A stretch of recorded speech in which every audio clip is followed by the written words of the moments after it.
हम लोग पढ़ेंगे मंत्र। क्या पढ़ेंगे? मंत्र जो है इसको मुंशी प्रेमचंद्र ने लिखा है।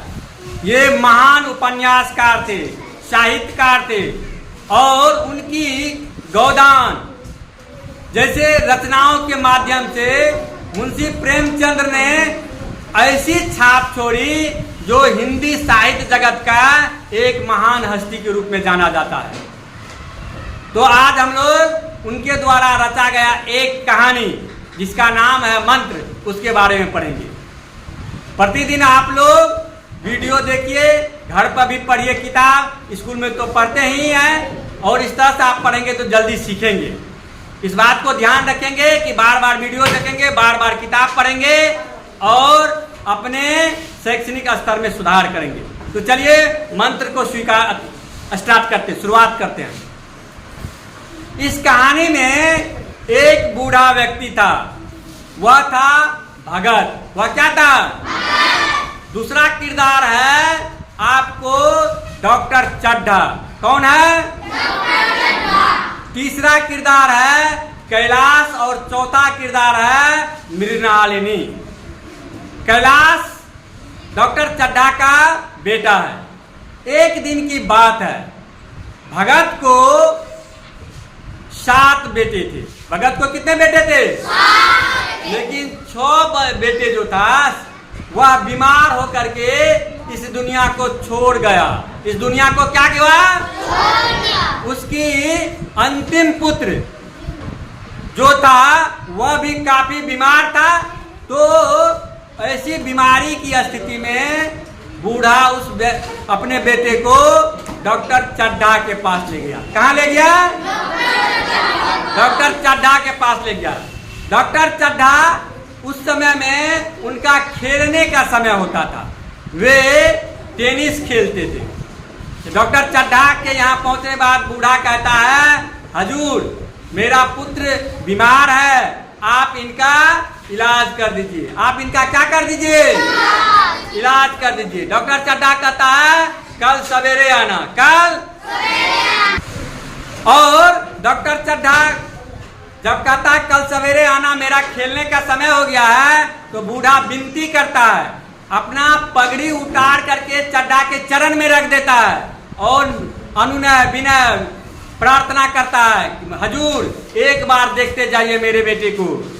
6 बेटे मेरा पहले ही मर चुका है, ये मेरा 7वां बेटा है, मर जाएगा नहीं तो आप नहीं देखेंगे, तो आप देखिए जरा सा एक बार। लेकिन चड्ढा मुड़ करके नहीं देखा, चड्ढा मुड़ करके सो जिधर से डोली पर उस बच्चे को, बीमार बच्चे को भगत ने लाया था, उधर ही वापस होने के लिए मजबूर हो गया।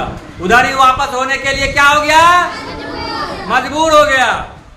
अब जो है डोली को, उस बीमार बच्चे को उठा करके भगत चल पड़े अपने घर की तरफ। रात में ही वह बच्चा मर गया। रात में ही वह बच्चा क्या हुआ? मर गया। अब भगत काफी निराश रहने लगे। अब भगत क्या हुआ? काफी डॉक्टर चड्ढा को 2 संतान था, एक बेटा और एक बेटी। बेटी का शादी हो गया था, बेटा विदेश में पढ़ता था, लेकिन सांप पालने का उसको काफी शौक था। उसका नाम था कैलाश। उसका क्या नाम था? कैलाश 20 वर्ष का हो गया था। वह अपना जन्मदिन मनाने के लिए घर आया हुआ था। कैलाश की दोस्त, महिला दोस्त जो थी, उनका नाम था मृणालिनी। वो भी उनके साथ आई हुई थी उनके घर पर। तो क्या हुआ? जन्मदिन का धूमधाम से मनाना शुरू जब हुआ, काफी लोग मेहमान आए हुए थे। मृणालिनी बहुत पहले भी कई बार कैलाश से आग्रह किया था कि वह उसको सांप दिखाए, वह उसको क्या दिखाए, लेकिन कैलाश हर बार टाल जाता था। कैलाश हर बार क्या करता था? टाल जाता था। इस बार मृणालिनी जिद पड़ गई। इस बार मृणालिनी क्या हुआ? जिद पड़ गई, नहीं अब की बार मुझे सर्प दिखाइए ही दिखाइए। कुछ लोग भी उसको हवा देने लगा, हाँ क्यों नहीं दिखाइएगा, दिखाइए। तब मजबूर हो करके कैलाश हालांकि टालने का प्रयास किया, बोला सवेर दिखाएंगे, लेकिन मृणाली जिद पड़ गई। सो कैलाश को सांप दिखाना पड़ गया। अब वे एक एक सांप को निकाल करके दिखाने लगे, एक एक सांप को निकाल करके क्या करने लगे, दिखाने लगे। और गले में भी डालने लगे मृणालिनी के। मृणालिनी घबरा गई, डर गई।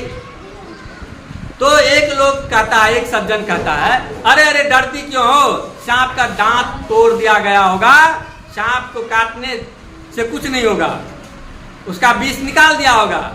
कैलाश को आ गया गुस्सा।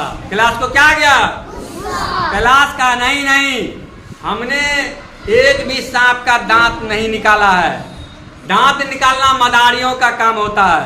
मैं मदारी नहीं हूं, मैं सर्प को पालने वाला हूं। मैं सर्प के साथ उनका पालन करता हूं, पोषण करता हूं। मैं इनका दांत नहीं तोड़ा हूं। तो लोग व्यंग करने लगे, ऐसे ही कहते हैं। तब कैलाश क्या किया, एक सबसे ज्यादा जहरीला सांप को निकाला, काला नाग को। कहा इससे ज्यादा जहरीला अब हमारे पास कोई दूसरा सांप नहीं है, आप लोग देख लीजिए इसकी दांत है कि नहीं, तब मुझे बताइएगा। उन्होंने सांप के गर्दन को दबाना शुरू कर दिया। सांप के गर्दन को दबाना शुरू कर दिया। इस व्यवहार से सांप अचंभित था, क्योंकि इस तरह का व्यवहार सांप से पहले कभी नहीं किया था कैलाश। इस बार सांप को लगा कि कैलाश उसे मार देगा। कैलाश उसे क्या करेगा, मार देगा। सबको दांत दिखाने के बाद कैलाश क्या किया, गर्दन पर से अपनी पकड़ को ढीली कर दिया। गर्दन पर से अपनी पकड़ को क्या कर दिया, जैसे ही ढीली पड़ा पकड़, कैलाश के हाथ से झट से कैलाश की अंगुली में दांत काटते हुए सांप भाग गया। अब कैलाश की अंगुली से टप टप खून जाने लगा। टप टप क्या हो गया, खून जाने लगा। हालांकि डॉक्टर चड्ढा कहा कि लाओ चीरा लगा देते हैं, लेकिन कैलाश को जड़ी बूटी पर बहुत विश्वास था। वे जड़ी लेकर के ठीक होने का बात कहने लगा। लेकिन थोड़ी देर में कैलाश मूर्छित हो गया, वह फर्श पर लेट गया। और तब लोगों ने घबरा करके कुछ मंत्रिया को लाया। उन्होंने मंत्र पढ़ा, लेकिन कहा अब बहुत देर हो चुकी है, कैलाश को बचाना संभव नहीं है। कैलाश को बचाना अब हो गई, तब तक में देर, तब तक में रात हो गई। एक आदमी गया इसी बूढ़े के पास, क्योंकि ये बूढ़ा क्या था, मंत्र को जानता था। उसको कहता है, जानते हो डॉक्टर चड्ढा का बेटा को सांप काट लिया है, तुम जाओ झाड़ फूक करो, तुमको बहुत इनाम मिलेगा। बुढ़ा कहता है, नहीं मैं नहीं जाऊंगा, क्योंकि ये डॉक्टर के पास हम भी अपने बेटा को लेकर गए थे, बहुत मिन्नत किए थे, प्रार्थना किए थे, परंतु डॉक्टर खेलने चला गया, मेरे बेटे की तरफ एक बार देखा तक नहीं, इसलिए मैं भी नहीं जाऊंगा। भले उसका बेटा मरे, मुझे शांति मिलेगी। यह कह करके बूढ़ा क्या किया, सोने चला गया। बूढ़ा क्या किया, सोने चला गया। थोड़ी देर के बाद उसके मन में हलचल होने लगी। हलचल होने लगी। जीवन में वह पहली बार ऐसा किया, क्योंकि कहीं भी अगर सांप काटने का उसको खबर मिलता था तो बूढ़ा चला जाता था दौड़ करके। पहली बार था जब वह सांप के काटने का समाचार सुनकर भी नहीं जा रहा था। अब बूढ़े को मन में बेचैनी होने लगी, तो वह क्या क्या धीरे से किवाड़ को खोल करके निकलने का प्रयास किया। बुढ़िया गई जग। बुढ़िया क्या हो गया, जग गई। कहता कहाँ जा रहे हो, तो बूढ़ा कहता है कहीं नहीं जा रहे हैं। बुढ़िया कहता मुझे पता है तुम चड्ढा के पास जा रहे हो। तो बूढ़ा कहता है मैं चड्ढा के पास किस लिए जाऊं, वह मेरा कोई भला किया है, उसके वजह से मेरा बेटा इस दुनिया से चला गया, उसके पास उसके यहाँ मैं क्यों जाऊं। फिर बूढ़ा भी जाकर के सो गया। बूढ़ा भी जाकर के लेकिन बूढ़ा को नींद नहीं हो रहा था, वह बेचैन था। जब आधी रात हुई तब बूढ़ा छटपटाने लगा कि क्यों ना जाकर के उसकी जान बचाई जाए।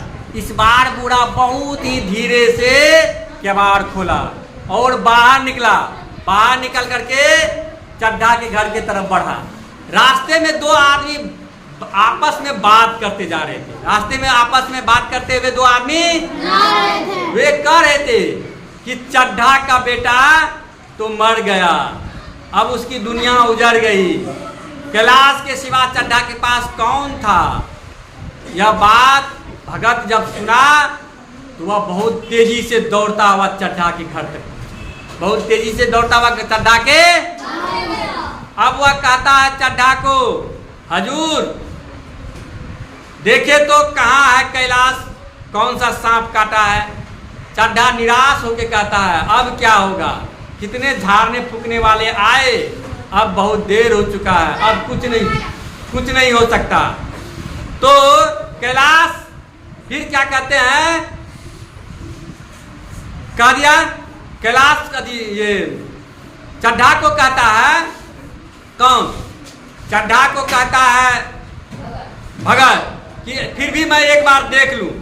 तो वो कहता ठीक है देख लो। गया देखने के लिए तो बोला अभी देर नहीं हुआ है, अभी देर। तब क्या हुआ, तब जो है शुरू किया भगत झाड़ फूक करना, मंत्र पढ़ना, और जड़ी हर मंत्र समाप्त होने बाद एक जड़ी उसको सुनाता था और पानी से नहराता था कैलाश को। धीरे धीरे धीरे उसका जहर क्या हो गया, उतर गया। धीरे धीरे जहर क्या हो गया, और कैलाश क्या हुआ, सुबह होते होते होश में आ गया। सुबह होते होते जैसे ही होश में कैलाश आया, भगत घर के तरफ चला गया। भगत घर के तरफ जब मेहमान लोग चले गए, चड्ढा पूछता है कि भगत कहाँ चला गया, वो तो चीलम तक नहीं पिया।